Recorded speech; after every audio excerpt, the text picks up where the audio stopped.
Photos of the sky, and we'll do a short video here. There she is. Okay, all four cats are out here. Look at the skies we got this morning. Look at that.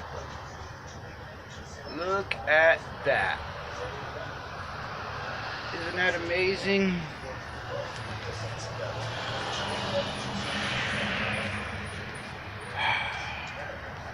We got some amazing skies this morning.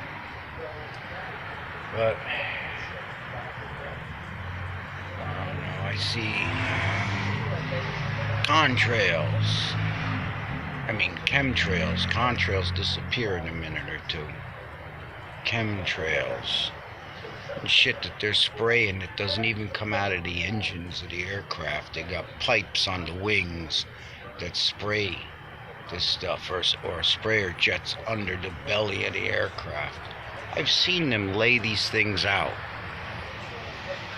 like Skyriders. Remember in the 70s, you know, Skyriders? You can hire, if you were a rich guy, you could hire Skyriders to write happy birthday to your wife or whatever in the sky. You know, you don't usually see that anymore.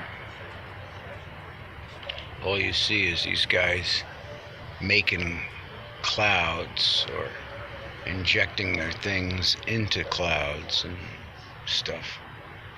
You know, it's weird, man. Some of these weird colors. Now look at the colors. We're getting yellow, orangey yellow glow.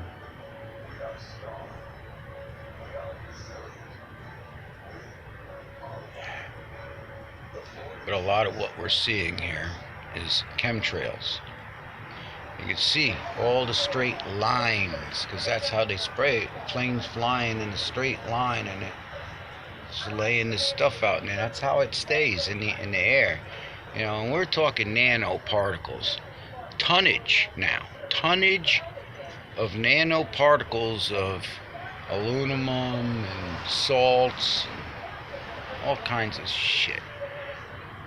There's a lot of stuff. If you Google it, you will find an endless amount of documentation. Operation Cloverleaf. So it's been named. I don't know if it's been named by the conspiracy theorists, but it is happening, and it's been happening all my life. The thing is, I just noticed it like 10 years ago. And I've seen them turn a perfectly blue day overcast. You know, they can do it. They can do it. They can make it rain. They can make it stop raining, depending on what chemicals they start injecting into the storm cells and the clouds, the real clouds.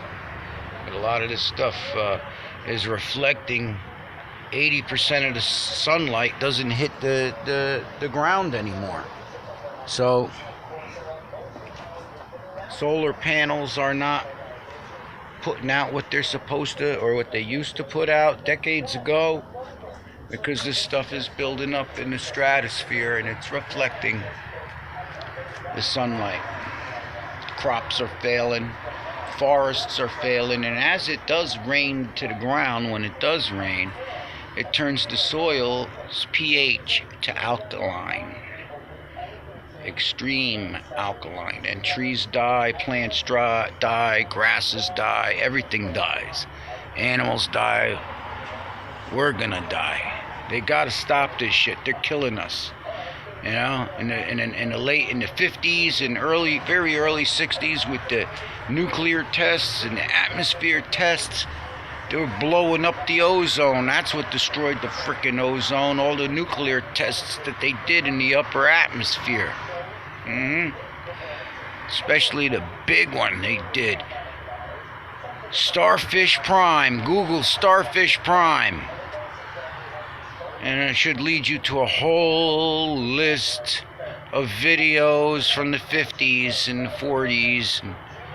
Nuclear tests. One after another, after another, after another.